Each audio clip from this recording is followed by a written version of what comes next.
नमस्ते श्री सदगुरुदेव की जय। बंदी छोर सदगुरु श्री कबीर साहब जी का जो उपदेश है वो सत्य न्याय निर्णय का है। जब तक हम सत्य न्याय निर्णय को अपने हृदय में धारण नहीं करेंगे और धोखे में ही अपने जीवन को खो देंगे तो हमको कुछ भी नहीं मिलेगा, बिल्कुल कुछ भी नहीं मिल सकता है। सदगुरुदेव कहते हैं पढ़ो, परखो, समझो, पारखी संतों की वाणी।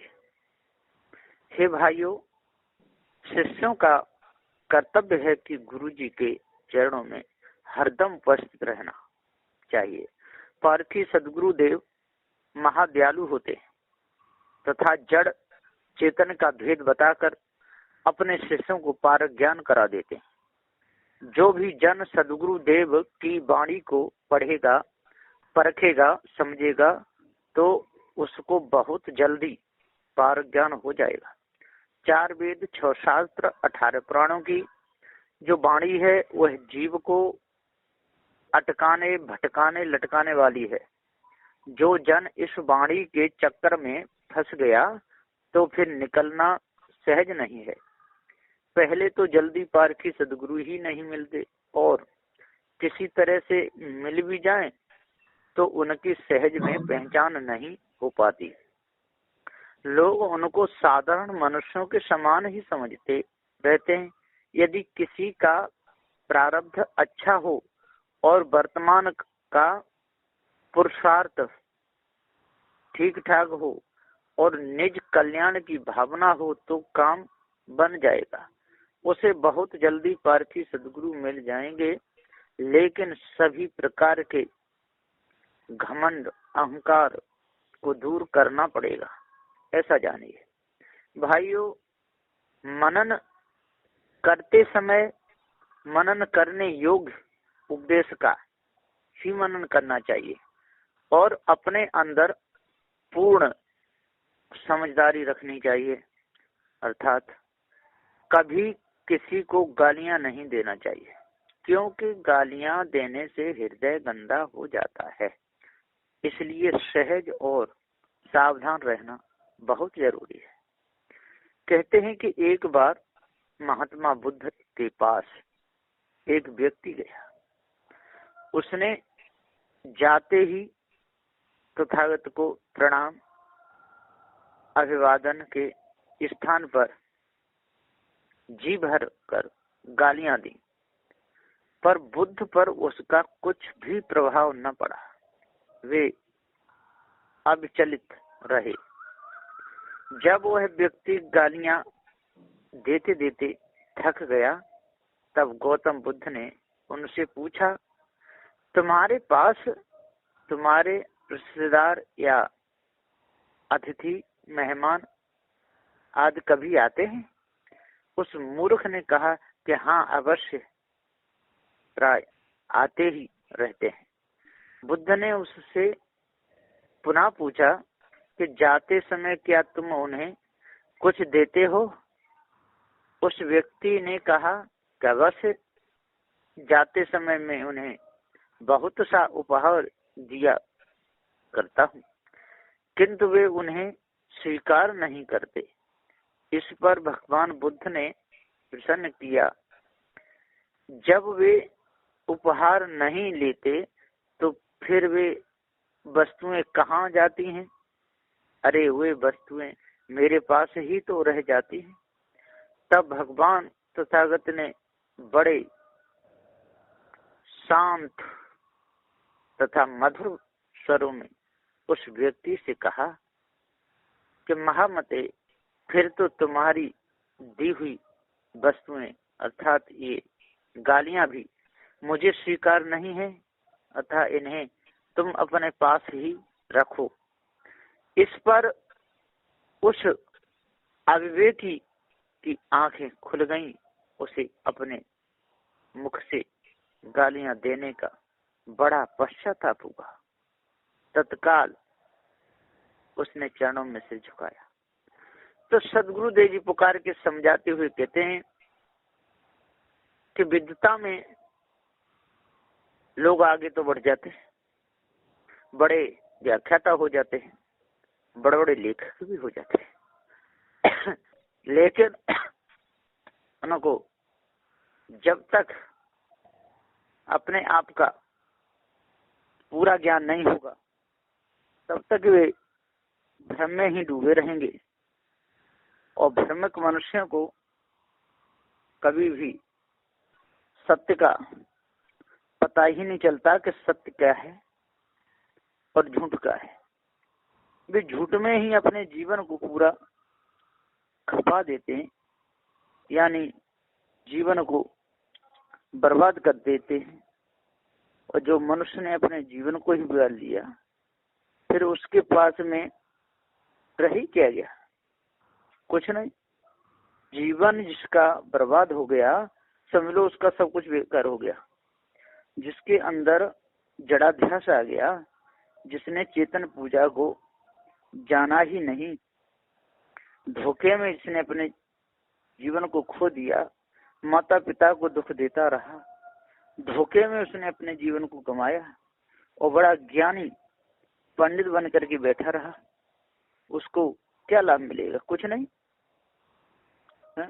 तो सदगुरुदेव जी पुकार के समझाते हुए कहते हैं कि अरे भाइयों, करनी है तो चेतन पूजा करो, सिर झुकाना है तो चेतन के आगे झुकाओ। क्यों धोखे में अपने जीवन को बर्बाद कर रहे हो? आपको धोखे में फंसने से क्या मिलेगा? कुछ भी नहीं मिला। और आपको ही क्या कि किसी को भी नहीं कुछ मिल सकता है। सब धोखे में अपने जीवन को खो देते। तो सदगुरुदेव जी यहाँ पुकार के समझाते हुए कहते हैं कि हे सज्जनों, जानियो, आप अपने आप को जानो।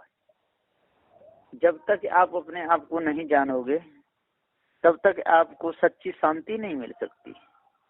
सच्ची शांति के लिए अपने आप को जानना ही होगा, नहीं तो धोखे में पूरा जीवन चला जाएगा। और धोखे में पूरा जीवन चला गया तो फिर आपके पास रह ही क्या गया? बुद्ध से क्षमा प्रार्थना की उस व्यक्ति ने, तब भगवान बुद्ध ने उसे समझाया, भाई जब मैं तुम्हारा कोई अपराध मानता ही नहीं तो फिर क्षमा प्रार्थना किस लिए? तुम तो मुझे कुछ दे ही रहे थे, किंतु मैंने ही उसे ग्रहण नहीं किया। अब तुम कोई सोच न करो, मैं तुम पर प्रसन्न हूँ। उस दिन से वह व्यक्ति गौतम बुद्ध का अनुयायी हो गया।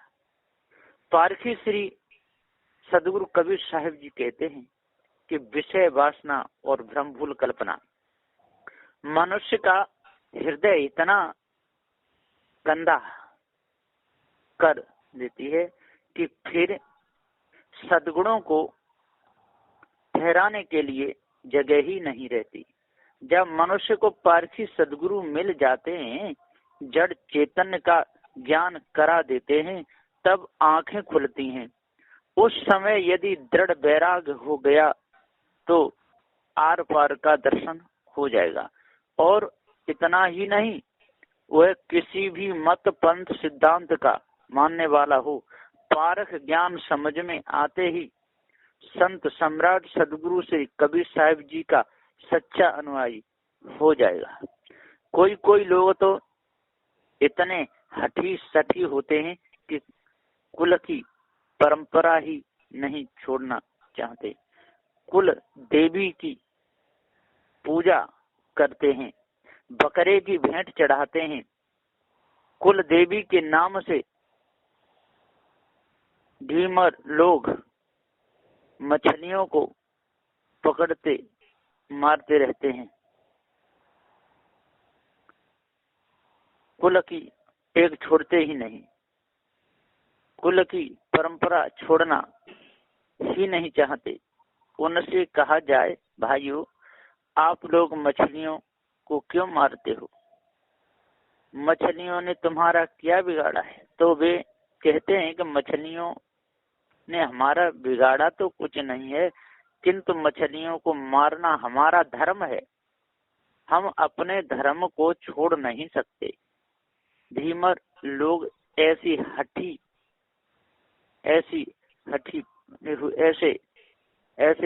हठी बने हुए। बहेलियाओं को पूछा जाए तो वो भी ऐसा ही जवाब देते और कहते हैं कि हमारे धर्म में पक्षियों को मारना ही है, हम पक्षियों को मारना पकड़ना नहीं छोड़ सकते। यदि पक्षियों को पकड़ना छोड़ देंगे तो हमारे परिवार का भरण पोषण कैसे होगा? ऐसा अंध विश्वास इन लोगों के अंदर बैठा हुआ है। अब क्या किया जाए? ये लोग अंध परंपरा को नहीं छोड़ना चाहते। समझाओ तो आंखें निकाल कर खाने के लिए दौड़ते हैं। सुधार करना नहीं चाहते। इसलिए ही तो कहा है, पढ़ो परखो समझो पारखी संतों की वाणी, तो फंदा कट जाएगा। सदगुरु देव तो कहते हैं, भाइयों उदार बनो, बुरे कर्मों को त्यागो, शुद्ध रूप में मनुष्य बन जाओ, पशु वृत्ति को अपने अंदर से त्याग दो।